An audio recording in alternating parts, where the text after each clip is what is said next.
বিসমিল্লাহির রহমানির রহিম। সম্মানিত ভিউয়ার্স, আপনাদের সাথে আছি আমি রানা আহমেদ। সকলকে আন্তরিক শুভেচ্ছা ও অভিনন্দন আমার ইউটিউব চ্যানেলের পক্ষ থেকে। আপনারা জানেন, বৈশ্বিক মহামারী করোনা ভাইরাস বা কোভিড-19 কারণে সারা বিশ্ব এখন টালমাটাল।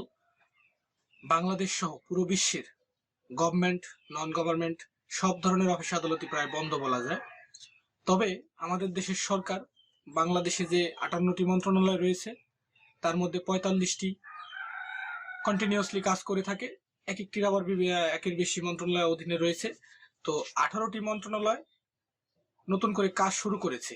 এই করোনা ভাইরাসের মধ্যেই গভর্নমেন্টের এই মন্ত্রণালয়গুলো কাজ করবে সাধারণ মানুষের জন্য, দেশের কল্যাণে এরা কাজ করবে। সচিবালয়ে অনেক অফিস চলছে বর্তমানে, এবং কিছু কিছু গার্মেন্টস ও খোলা রয়েছে।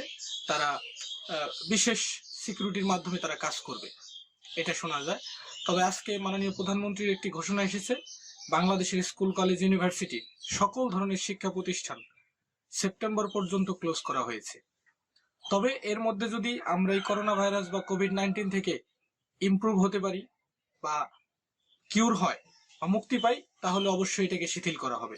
তবে যদি এই করোনা ভাইরাস বা কোভিড-19 এইভাবে চলতে থাকে বা আউট অফ কন্ট্রোল, এটাকে ওভারকাম না করতে পারি, তাহলে সেপ্টেম্বর পর্যন্ত আমাদের স্কুল, কলেজ, ইউনিভার্সিটি সমস্ত কিছু বন্ধ থাকবে। এখন কথা হলো, স্কুল, কলেজ, ইউনিভার্সিটি যদি বন্ধ থাকে তাহলে স্টুডেন্টদের, এসএসসি ক্যান্ডিডেট আছে, এসএসসি আছে, জেএসসি আছে, পিএসসি আছে, তাহলে তাদের স্টাডিটা কি হবে? ডেফিনেটলি মনে রাখতে হবে, যারা স্টুডেন্ট আছে তাদের অবশ্যই স্টাডি করতে হবে বাসায় বসে, যেভাবে সম্ভব কন্টিনিউয়াসলি। তারা স্কুল পারপাসে যেভাবে পড়তো এখনো তাদের সেইভাবে লেখাপড়া করতে হবে। কেননা স্কুল থেকে যে পড়াটা দিত সেই পড়াটা এখন বাসায় পড়তে হবে, এবং সিলেবাস কমপ্লিট করতে হবে স্টেপ বাই স্টেপ।